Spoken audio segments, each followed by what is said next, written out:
Hey everybody, I'm trying to wait and see if this stream is actually going to be strong enough. Looks like it's doing okay so far.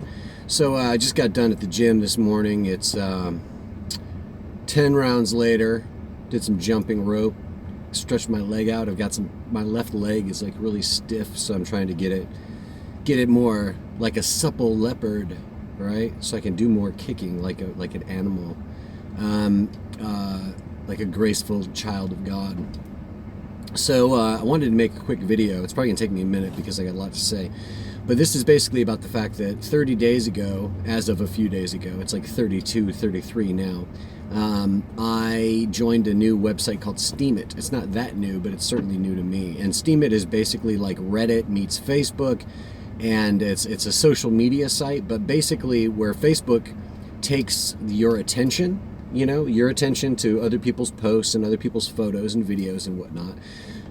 Facebook monetizes that and sells that to their advertisers, right? They say, we got all these people coming to the website. Here's, we'll put up a banner ad for this much money. At the same time, if you're somebody like me who's writing blogs and posting videos and posting photos and posting articles that I find interesting and sharing a lot of stuff, they're using that to get the attention of these people, but they're not paying the people who are providing that content. So they've got you coming and going on a site like Facebook, right? And that's no secret. And most of us have just put up with it for a long time because it was a way to get free advertising, for the projects you were doing. Steemit is a site that basically monetizes all of this using a cryptocurrency called Steem, okay? So the cryptocurrency Steem, it basically, when you join the site, you get a small amount of tokens of Steem that you can play with. It's a little more complicated than this, but this is basically the simple way. So when you like something and you upvote it like you would on Reddit and, basically make it trend higher because more people are paying attention to it, you actually give it a little bit of steam. You give it a little bit of your energy, right? A little bit of your little wealth on the site goes to that person. And likewise, when you create some content, a blog, a vlog, a video, a GIF, whatever it is that you might do, if people like it and they upvote it, well, then you're accumulating a little bit of wealth, right? This is like literal, cryptocurrency. Like you're literally grabbing on to what I think is the future of money. And we'll get to that in just a second. So why did I join Steemit? How did I find out about that, and why did I want to join? I am a singer-songwriter in Nashville, Tennessee, Music City, USA. And while I have had a fair amount of successes over the years with my music, I also have had I've felt frustrated finding the community that I felt I fit into, right? And in the last few years, I've been even more active with my music than I had been at a certain point. And in that time, I've tried to tell myself that I was, finding the right scene and I wanted to be a part of this thing and da-da-da. And that thing was a thing called Americana music. And for those of you who don't know, Americana is just sort of a catch-all term for a genre that used to be called alt country. And alt country was basically a term for artists who wanted to be on country radio but were not being accepted on mainstream country radio because their music was too tended toward the traditional too much. They wanted to put fiddles on their music, and back in, say, the 90s, there were no fiddles on the music, right? That kind of thing. Banjo, no, never going to do that. That's one example, but there's lots of examples where the Americana scene generally is a country music scene that leans traditional, okay? Mainstream country, as you may know, has turned into something like a suburban hip hop in a way. It's kind of almost abandoned its traditional roots, and a lot of people feel like, well, that's not real country music, then, is it? And they're probably right. But this is where I came to a revelation. The fact is like your aesthetics, right? They reflect values. They don't just come out of nowhere. Aesthetics reflect values, okay?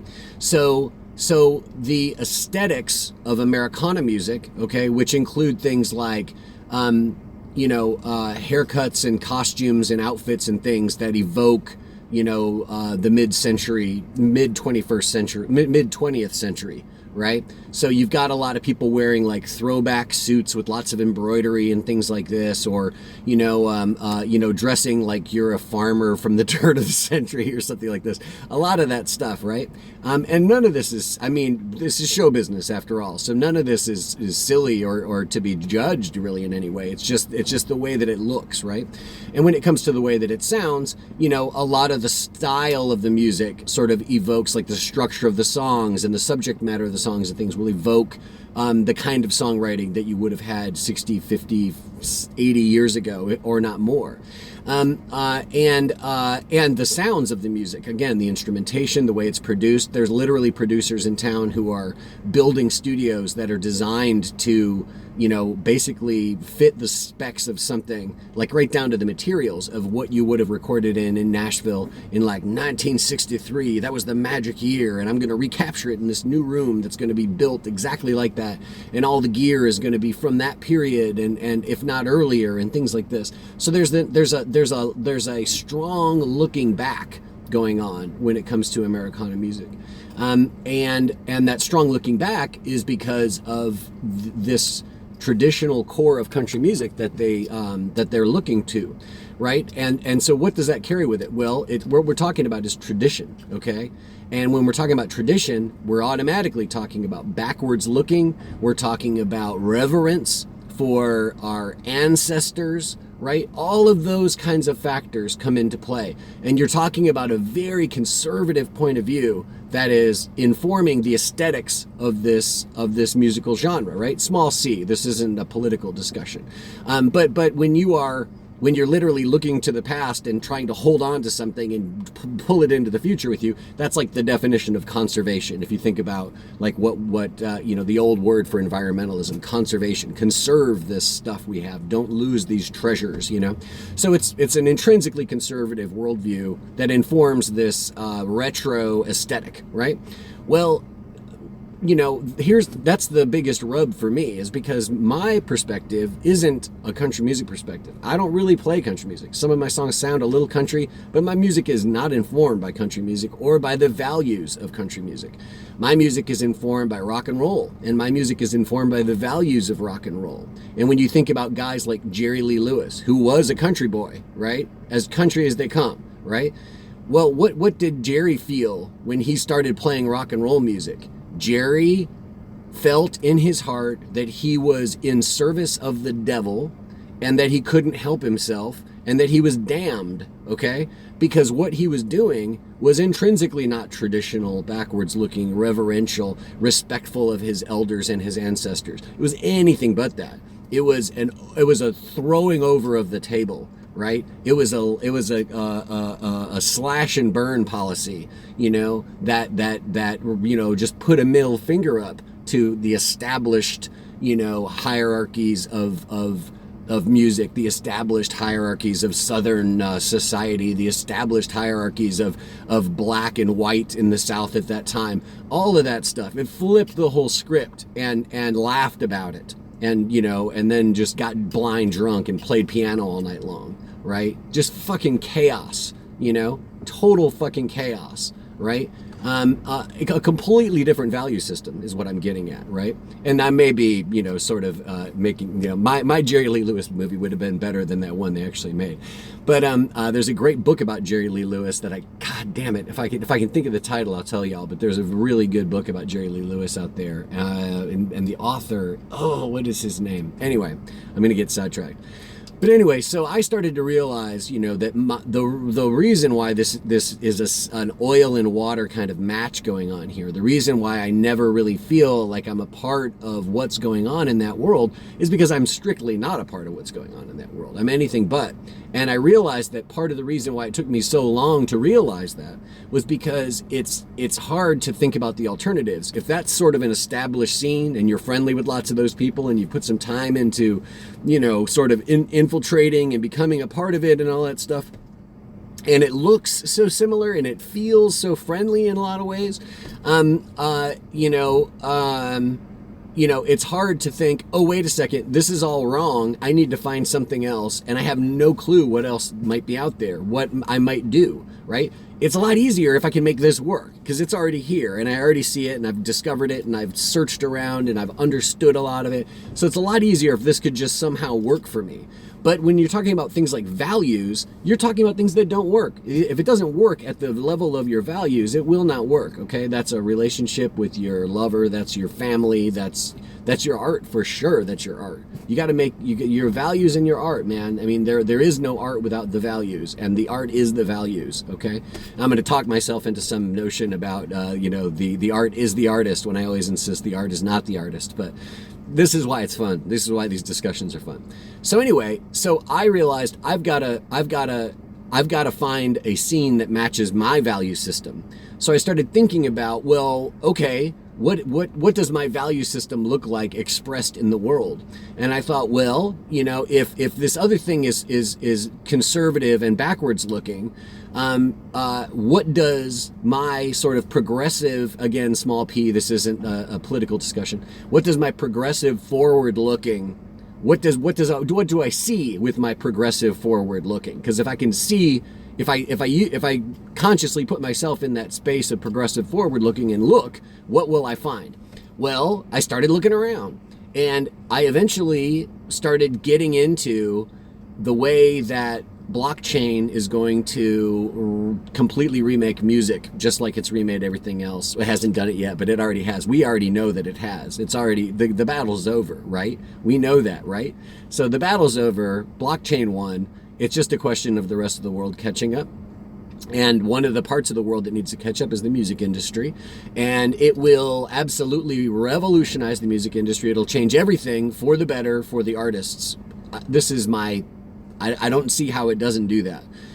We have a ways to go. A lot of football to be played yet, folks. A lot of football to be played yet.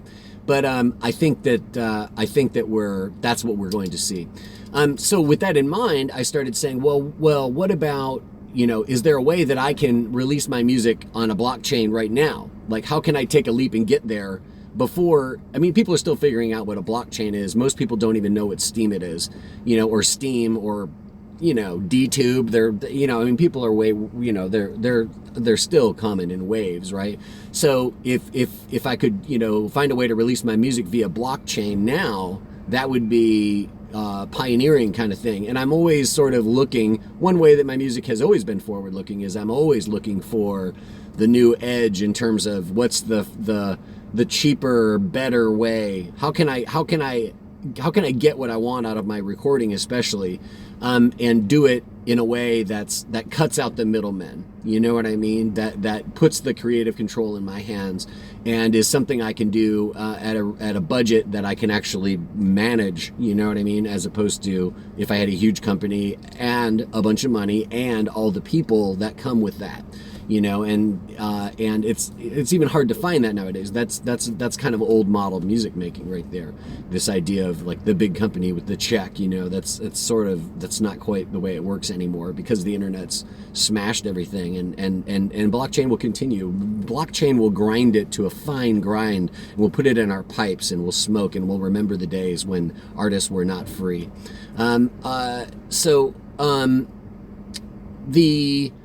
The idea of putting out music on a blockchain led me to Steemit. There's a couple of different things I found on Steemit that sort of were my gateway drug that got me into Steemit. I can't remember what they are, but there are a few people trying to develop music labels essentially using the Steem platform right now.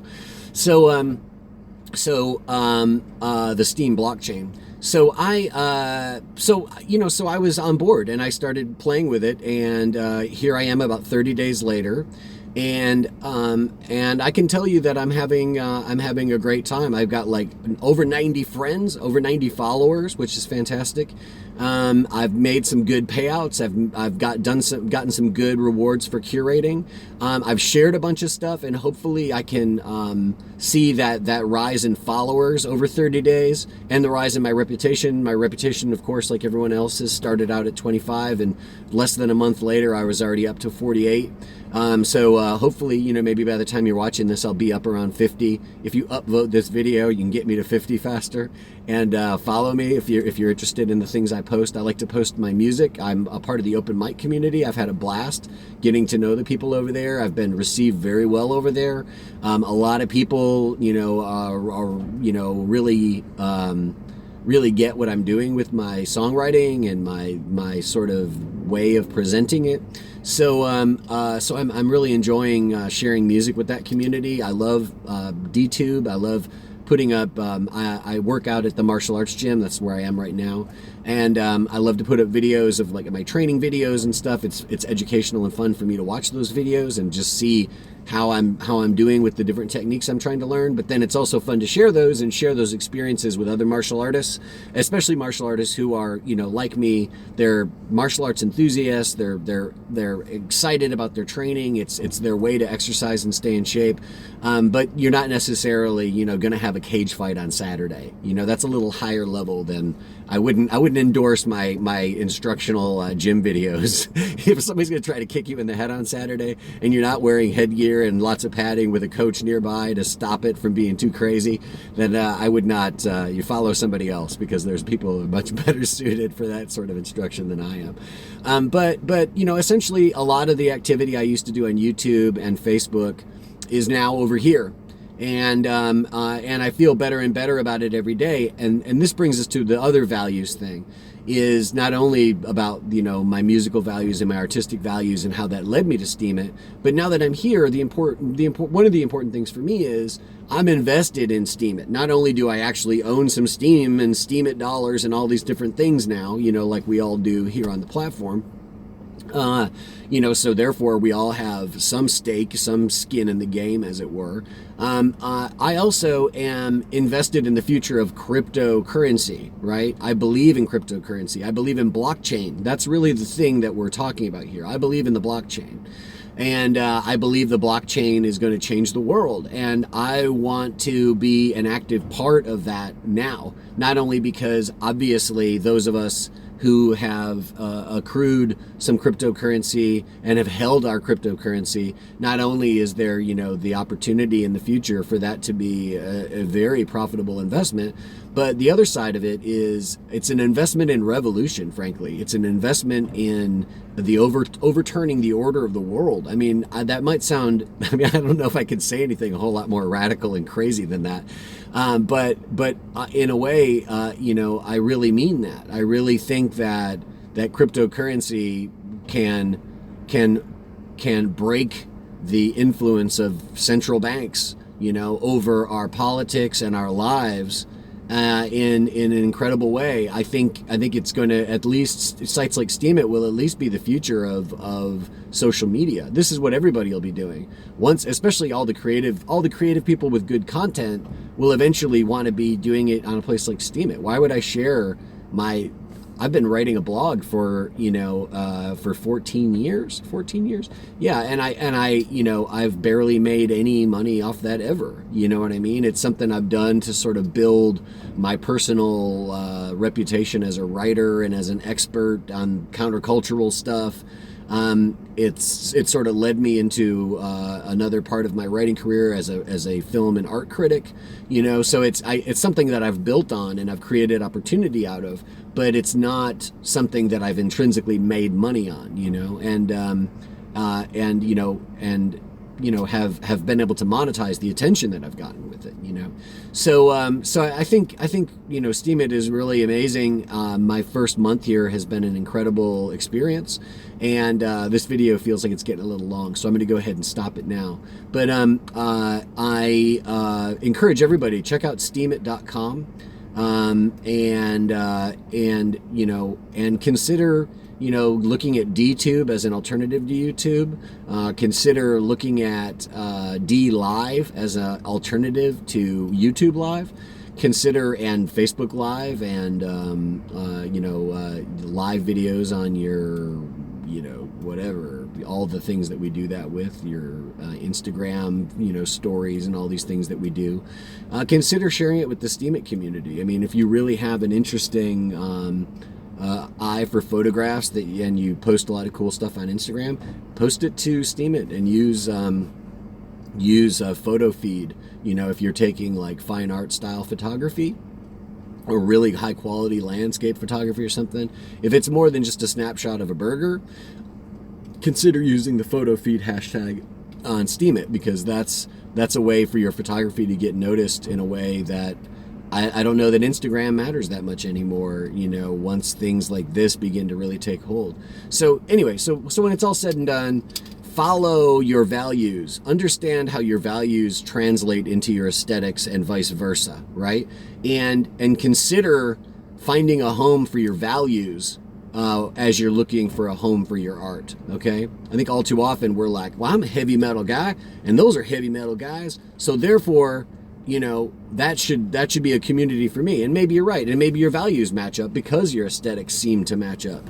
But you can get really close on aesthetics and still be really far off with values. Is kind of the lesson that I've learned. So check your values, find a place for them that's supportive and enthusiastic. And my advice, if you're like me and you're more interested in breaking new ground and pioneering new spaces than you are in preserving places and spaces that we're already very familiar with. All these things may be important. No judgment regarding anyone's path. Do your thing. That's the only rule that I care to live by and would ask anyone else to live by.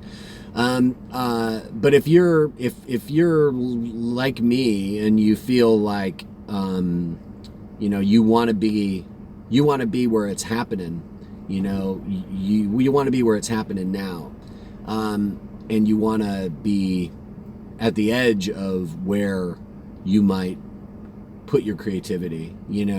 I feel like personally I want my creativity at the edge of my creativity. I want to be pushing the boundaries of my creativity all the time, and therefore in the larger context of the culture, I also want to be on that edge and find a place for my stuff there. I don't want it to be over here or over there. I want it to be there. How does my thing translate into the edge of what's going on?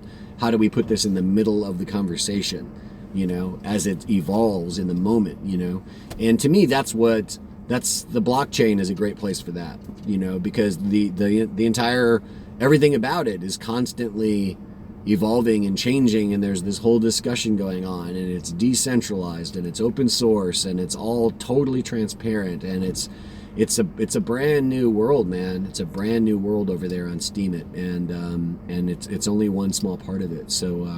So check it out, and thanks to everybody who's followed me on Steemit. Thanks to everybody who's ever upvoted me or liked my music or talked to me about my martial arts videos or anything like that. I really appreciate how welcome I've been made to feel.